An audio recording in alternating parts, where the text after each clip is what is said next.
Varicose veins తో బాధపడుతున్నారా? భారతదేశంలోనే బెస్ట్ ట్రీట్మెంట్ అందించే ఏకైక హాస్పిటల్ ఏవిస్. నమస్తే, వెల్కమ్ టు సుమన్ టీవీ. ప్రస్తుతం మనతో పాటు మాడుగుల శివప్రసాద్ గురువు గారు ఉన్నారు. వీరితో ఈరోజు కొన్ని విషయాన్ని మనం చర్చిద్దాం. గురుగారు నమస్తే అండి. ఆశీర్వచనం తల్లి. గురుగారు, మనం దేవాలయాలకు వెళ్ళినప్పుడు చూస్తూ ఉంటాం, మగవాళ్ళేమో సాష్టాంగంగా నమస్కరించుకొని దండం పెట్టుకుంటూ ఉంటారు, ఆడవాళ్ళని అలా చేయొద్దని అంటూ ఉంటారు. ఎందుకని ఆడవాళ్ళు సాష్టాంగ నమస్కారం చేయకూడదు అంటారు? శ్రీ మహాగణాధిపతయే నమః. ఐం మహాసరస్వత్యే నమః. శ్రీ లలితాంబికాదేవియే నమః. మామూలుగా రామాయణము ద్వాపర యుగములో త్రేతాయుగములో రామాయణము సీత వలన జరిగింది. సీతాదేవి సాక్షాత్తు అమ్మవారి స్వరూపము సీతాదేవి వల్ల జరిగింది. ద్వాపర యుగములో ద్రౌపది వలన జరిగినది. అందుకని కలియుగానికి వచ్చేటప్పటికి గృహే గృహే శక్తి అన్నాడు. ప్రతి ఇంట్లో ఉండేటువంటి స్త్రీమూర్తి కూడా శక్తి స్వరూపిణి, మాతృమూర్తి, మాతృరూపిణి. అందుకే చిన్న పిల్లలనైనా కూడా మనం ఏమని సంబోధిస్తాం? అమ్మ, తల్లి అని పిలుస్తాం. ఇప్పుడు స్త్రీ ఎప్పుడు కూడా సాక్షాత్తు అమ్మవారి స్వరూపమే, అమ్మవారుగానే భావించాలి.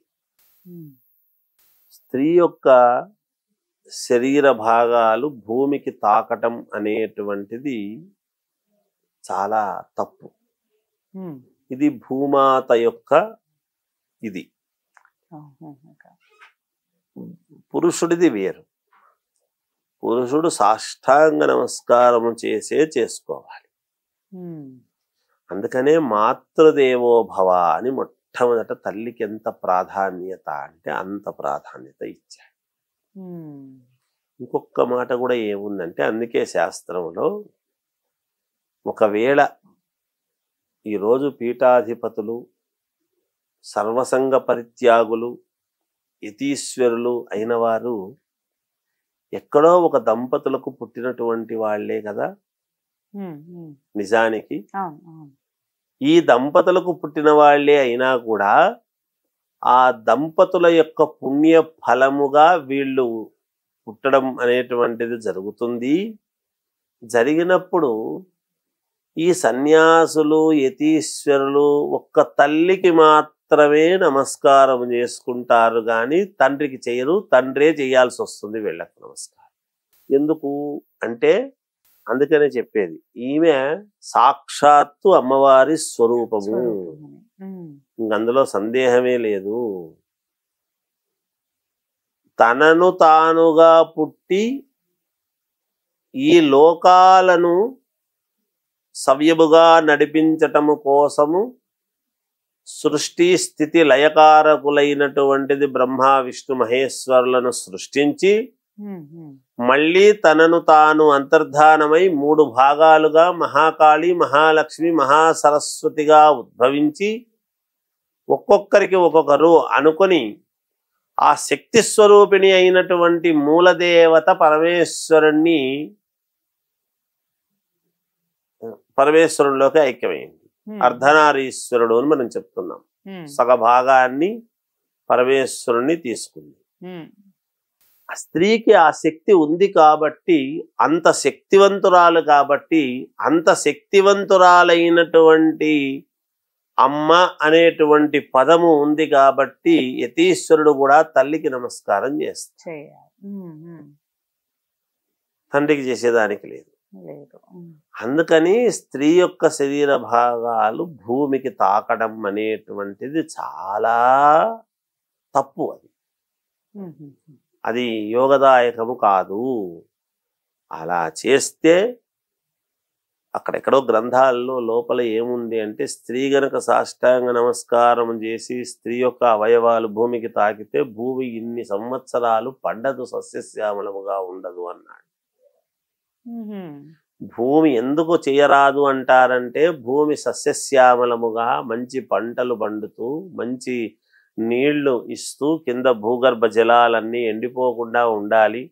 సస్యశ్యామలంగా పంటలు పండాలి అంటే వరుణుని యొక్క అనుగ్రహం ఒక్కటే కాదు, ఆడవాళ్ల యొక్క అనుగ్రహము కూడా ఉండాలి. అందుకే భూమాత, ఆ భూమిని కూడా తల్లితోనే మనం సమానంగా పోలుస్తాం. అందుకని ఆడవాళ్ళు ఎవ్వరూ కూడా సాష్టాంగ నమస్కారం చేసుకోవటం అనేటువంటిది వాళ్లకు అవకాశం లేదు. అంటే దాని అర్థం ఏమిటంటే చేసుకోవడానికి అడ్డగిస్తున్నారు అని కాదు. చేసుకుంటే ఇబ్బంది. ఎవరికి? లోకానికి ఇబ్బంది, సర్వ ప్రపంచానికి ఇబ్బంది, తన కుటుంబానికి ఇబ్బంది, తన ఇంటికి ఇబ్బంది. కనుక మోకాళ్ళ వరకే ఇలా వంగి ఇలా రెండు చేతులు కూడా ముందుకు పెట్టుకొని ఇలాగే నమస్కారం చేసుకోవాలి స్త్రీ. అదే పురుషుడైతే ఇలా పూర్తి సాష్టాంగ నమస్కారం చేసి హృదయము మొత్తము శరీరము మొత్తము భూమిని తాకిచ్చేస్తారు. అలా చేయాలి పురుషుడైతే. స్త్రీ అలా చేసుకోవటానికి అవకాశము లేదు. అందువలన ఎందుకంటే ఇలా చేసుకోవడము వలన లోకము బాగుండాలి, లోకానికి ఇబ్బంది రావద్దు, ఇంటికి ఇబ్బంది రావద్దు. అందుకే గృహే గృహే శక్తి అని, స్త్రీలోనే శక్తి ఉంటుంది. చాలా శక్తివంతురాలు స్త్రీ. స్త్రీ లేనిదే మనకు ఏమీ లేదు, ఏమీ లేదు. ఒక స్త్రీ వలననే కదా మళ్ళీ వాళ్ళు ఇంతమంది పుట్టుగా ఇంతమంది అనేటువంటిది రావటము చేయటము ఒక్కటిగా వస్తుంది.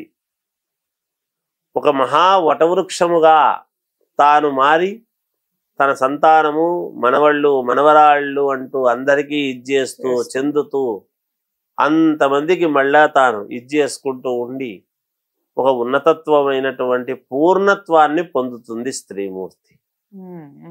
మూర్తీభవించినటువంటి మూర్తి స్త్రీమూర్తి అని.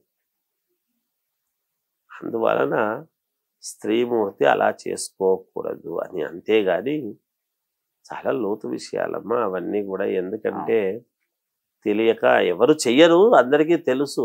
సాధ్యమైనంత వరకు ఎవరికి తెలియక కాదు. సరే అలాగే చేసుకుంటారు, వస్తారు. అంతే. ఎందుకు చేయొద్దని అంటారు అనేది తెలియదు, ఇలా చేయకూడదు అని తెలుసు. కానీ దాని వెనకాలన్న ఏంటి దాని అంతరార్థం అది పూర్తిగా. మనం అన్ని రకాలు బాగుండాలి అంటే అలా మనం ఎలా ఉండాలనో అలా ఉంటేనే స్త్రీమూర్తిని ఔన్నత్యంగా ఎలా పూజ చేస్తున్నప్పుడు అందుకే ఒక పీటనో చాపనో ఏదో ఒకటి వేసుకోవాలి. ఏదీ లేకుండా వేసుకుంటే భూమాతకు ఆకర్షించేటువంటి శక్తి ఉంటుంది, మొత్తం ఆకర్షించేస్తుంది. భూమిలోకి మనం ఏదన్నా పోయింటి లోపలికి తీసేసుకుంటున్నాం, మళ్ళీ దాంట్లో నుంచి రావడం చాలా కష్టం. అంతే కదా, ఏదైనా భూమాత లాగేస్తుంది. అలాగే ధన్యవాదాలు. జయోస్తు.